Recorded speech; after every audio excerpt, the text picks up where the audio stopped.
Ladies and gentlemen, dear colleagues, it feels great to be back to Budapest.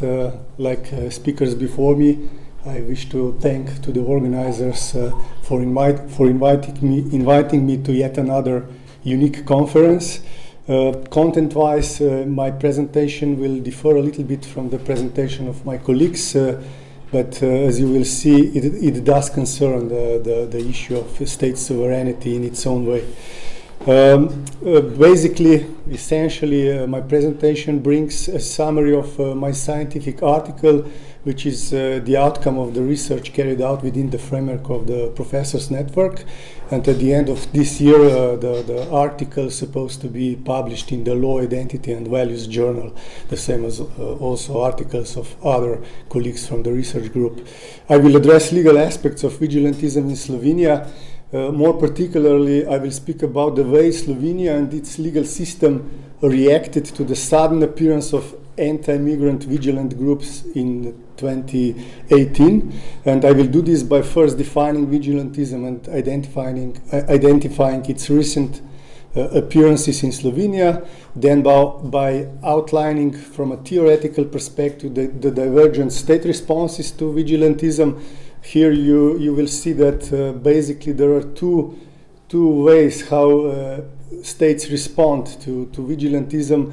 The first one is tolerance and cooperation, at least to a certain level, while versus this approach there is total exclusion and prosecution. And I will demonstrate in my presentation how Slovenia and its legal system resorted to the latter, which is to the exclusion and prosecution of the anti-migrant vigilant groups, and how their appearance and activities were understood by the authorities as a threat posed to national security and sovereignty. I will just make an outline of my research for those who are interested in detailed analysis. Those I would kindly invite to see my scientific article. Regarding the definition of vigilantism, I will not go through all this, what I prepared. I will just point out that it became clear at the very beginning of my research that it's a slippery social phenomenon. Therefore, it's impossible to resort to a straightforward universal definition. It is often referred to as the popular justice, and also as the concept of people taking law into their own hands. And as such, it is attributed by both positive and negative connotations in different contexts. However, defining vigilantism descriptively, one could say that it is an arbitrary act of, or a set of arbitrary acts of seemingly official nature committed by an individual or a group in the belief that an injustice has occurred, which the state do not want to or cannot correct due to its dishonesty or corruptibility, or due to its general inefficiency in the performance of the official duties. Also, it could be described as unlawful and intentional conduct or use of force by private citizens to prevent or punish someone who is the perpetrator of real or perceived forms of deviance. Anyway, most academic definitions of vigilantism see violence or threat thereof as an essential component of vigilantism. While vigilantism occurs all over the world, it is more prevalent in some places than in others.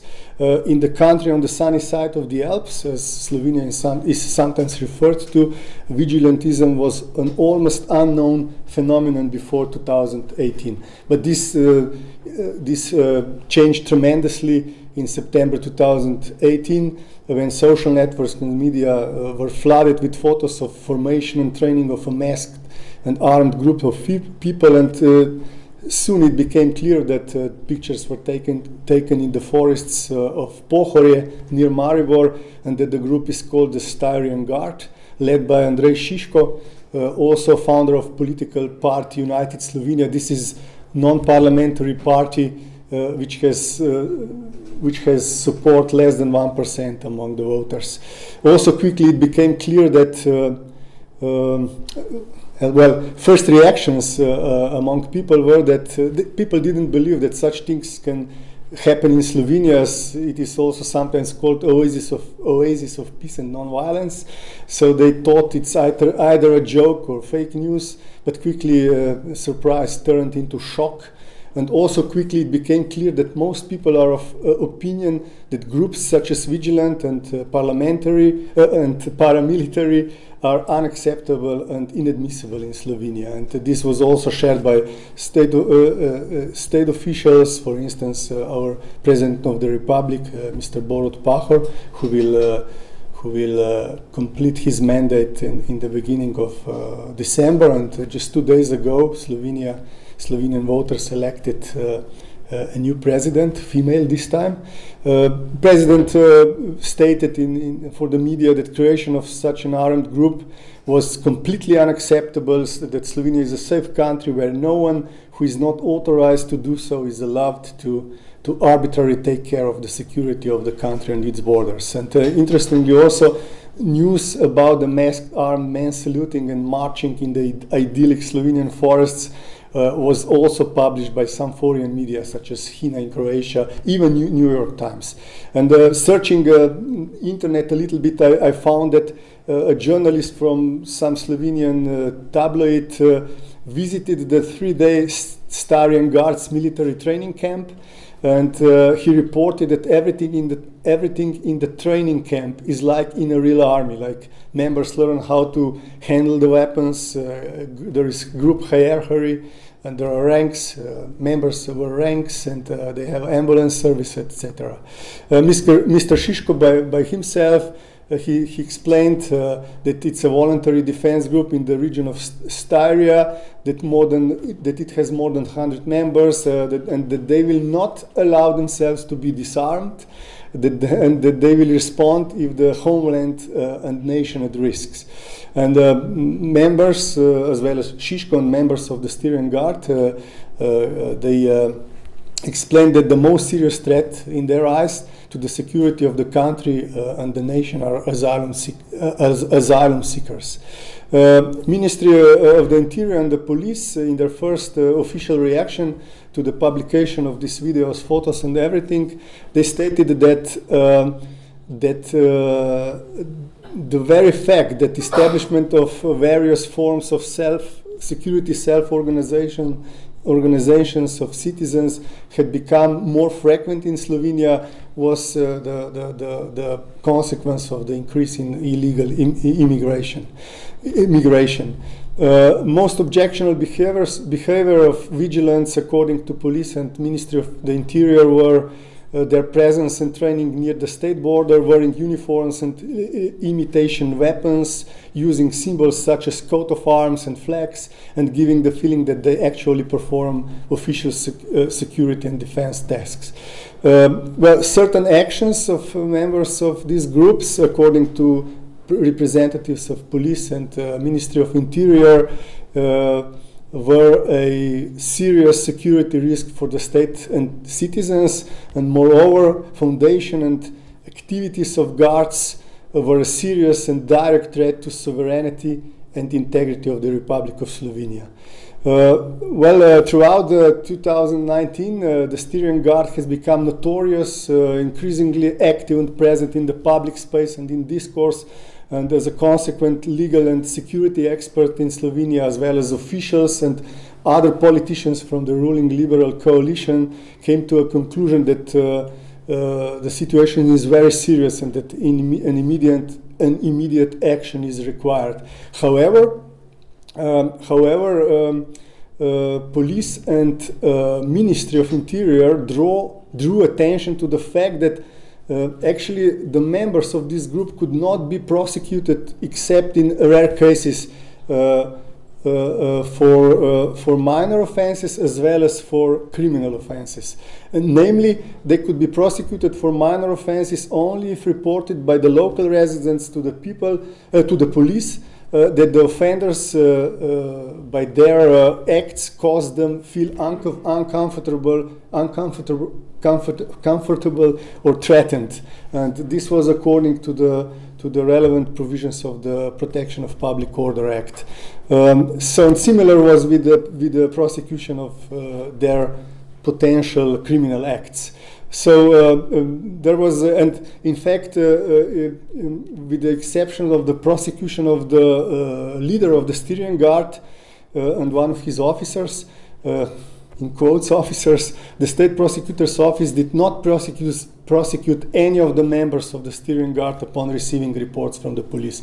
But anyway, consensus in the government coalition and among the experts was reached that an adequate response by the police and other state authorities to the activities of vigilance was impossible, and that the legal regulation urgently needs amendments. So now I prepared too much stuff, obviously, for 20 minutes. There's an interesting story about the genesis of these amendments at the end. Look, they were prepared by the then ruling left coalition, but then they resigned just after the coronavirus thing started. And then the conservative coalition and the parliamentary majority of Janez Janša took place. They somehow didn't feel to amend the legislation. They were somehow, tolerant to these vigilant groups. But then the opposition, left opposition, prepared a proposal, and this proposal was then adopted by the parliament with the support of some of the deputies from the political parties of the government, conservative government coalition. That's quite interesting that it doesn't happen very often in Slovenia, actually. So what was these amendments? Two acts were amended. One was Protection of Public Order Act, and the other one was the State Border Control Act. To put it, to summarize it and to simplify it, to simplify it, because this wording is rather complicated. I would say that most of the typical acts of vigilance were stipulated as minor offenses according to the public protection of public order acts. For instance, an amended Article 11 now stipulates that a fine of 500 to 1,000 euros shall be imposed on an individual who carries, displays, or uses imitation weapons intended for alarm, or other objects that look similar to weapons on such a manner that he or she gives the feeling of performing the duties of the official or military persons. And if the act is committed in a group, the fine is twice as high. And similarly, also for the wearing of uniforms or camouflage clothing, whatever would look like a uniforms of official personnel. And also, if such acts would be committed in a group, then the fine would be twice as high in comparison if such acts would be committed by an individual. And there was also an additional paragraph added to Article 11A, stipulating that an individual in a group of at least two persons who wears uniform or clothing similar to official uniforms and gives the feeling of police or military force by using symbols, coats of arms, flags, or by creating the impression of a hierarchical organization, or by using vehicles bearing recognizable marks, shall be fined between 1,500 euros and 500 euros. Similar additions were introduced also by the amendments to the State Border Control Act. I will not now address all these details. I will just add to this that after these amendments have been introduced, there were no more incidents and almost no more journalist reporting on the Styrian Guard, with an exception of Mr. Šiško's statement in the media that the Styrian Guard will challenge the new minor offense law before the Constitutional Court. And according to my information, they did so, but the case is still pending before the constitutional law, so we don't know yet what the Constitutional Court has to say about it. So the second way Slovenian legal system reacted to this sudden appearance of vigilantism in Slovenia is the criminal prosecution and conviction of the leader of the Styrian Guard. again, it's a complex chain of judgments of all levels, so it would be difficult to present you all the details of this. I will just say that after his speech at the formation and training of the Starian Guard in Apache, the police arrested Andrej Šiško, and he was then detained on the suspicion of committing the crime of incitement to violent change of the constitutional order, and also of some other crimes related to possessions of arms. But later then, after the criminal investigation was initiated and house searches at 5 locations were carried out, and Šiško was detained on remand, Maribor District Prosecutor's Office filed an indictment against Šiško only regarding this main crime, incitement to violent change of the constitutional court order.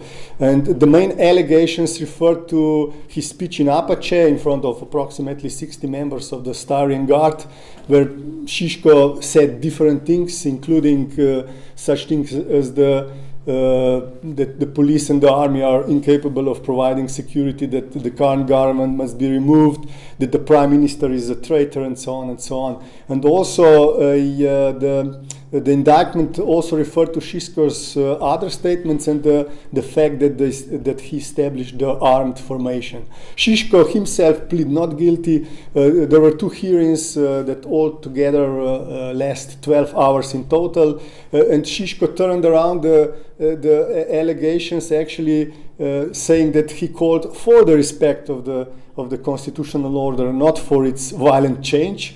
He also submitted to the court a book titled Peace, Freedom, Victory, and he also pointed out that the Starian Guard was part of the program of the United Slovenia movement, and that it was as such confirmed by the Ministry of the Interior. Of course, yes, the political party was formally confirmed, but not really the armed formation. And that what he was doing was actually a provocation and so on. His defense attorney pointed out that the accusations against her client were abstract, and that Mr. Šiško was indicted for political reasons, and the trial was a political construct. The court found Šiško guilty as charged. Šiško then challenged this decision, including filing a request for the protection of legality in front of the Supreme Court of the Republic of Slovenia. This request is a extraordinary legal remedy in Slovenia according to the Criminal Procedure Act, but Supreme Court disagreed with convict's statements and rejected his request as unfounded. Among other things, the court of first instance correctly, according to the Supreme Court, the court of first instance correctly assessed that the convict's conduct exceeded the limit of permitted political association and expression, and that the criminal law response was necessary, appropriate, and proportional in order to ensure the pursued legitimate goal, which is the protection of the state, its sovereignty, and its democratic constitutional order. Now, Mary Nel, she's a scholar from South Africa who wrote an excellent doctoral dissertation on vigilantism in South Africa. She claims that vigilantism is a fascinating and fertile topic for legal research, but she found that it's actually neglected among the legal academics, and that this seems to reflect the fact that in most legal systems there has been no legislative attempt to consider vigilantism in depth, meaning, for example, there was no defining acts of vigilance separately as specific criminal and minor offenses. Meaning, what Nell had in mind was that at the end of the day, the motives of vigilance are much different than the motives of ordinary criminals, and that this should be considered when stipulating laws regarding their specific acts. Anyway, and also, according to Nell, courts seem to share the popular culture's assumption that the vigilant acts, and even more so violence, deserves harsh condemnation. This is prosecution and conviction. And without exception, the case law considering vigilantism has to say something negative about it.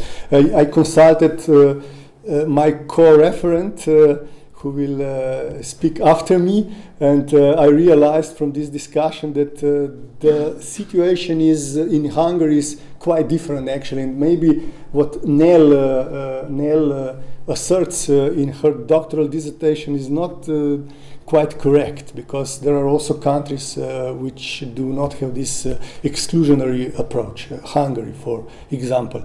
So I'm coming to the conclusion of my presentation. It seems that what Nell asserts, at least for the first glance, at the first glance, it seems that what Nell asserts matches with the situation in Slovenia. Namely, amended Slovenian legislation seems to resort to what Nell calls the popular culture's reflective, albeit unreflective assumption that vigilant acts, and even more so vigilant violence, deserve zero tolerance and harsh condemnation. Well, I agree with this if we take a look at the amendments of the minor offense legislation. However, if we study the case law, then we see that that Supreme Court pointed to the constitutional aspects of prosecution of criminal offenses against the state security and sovereignty if and when committed by vigilance, and essentially, according to the Supreme Court, the category nature of the constitutional prohibition of any incitement to violence and the incrimination in the criminal court do not free the criminal court from assessing the proportionality of the authorities' reaction of freedom of political restriction of freedom of political speech and assembly at a concrete level.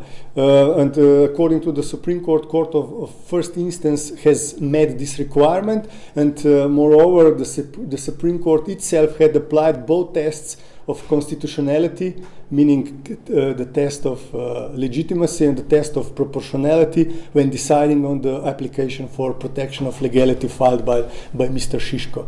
So my point is here that the case was not as straightforward as it may seem at the first glance.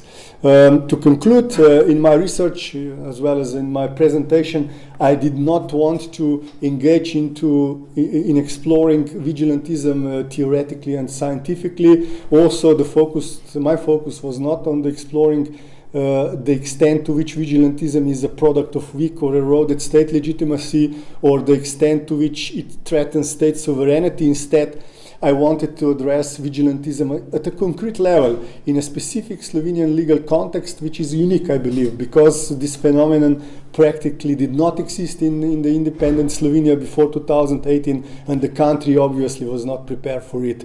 So my main motivation undertaking this research was to evaluate and explain to the international public the reaction of the Slovenian state and the legal system to this sudden appearance of vigilantism, which brought a really great unrest into Slovenian society. And dear colleagues, it's now up to you to judge me whether my mission was completed successfully or not.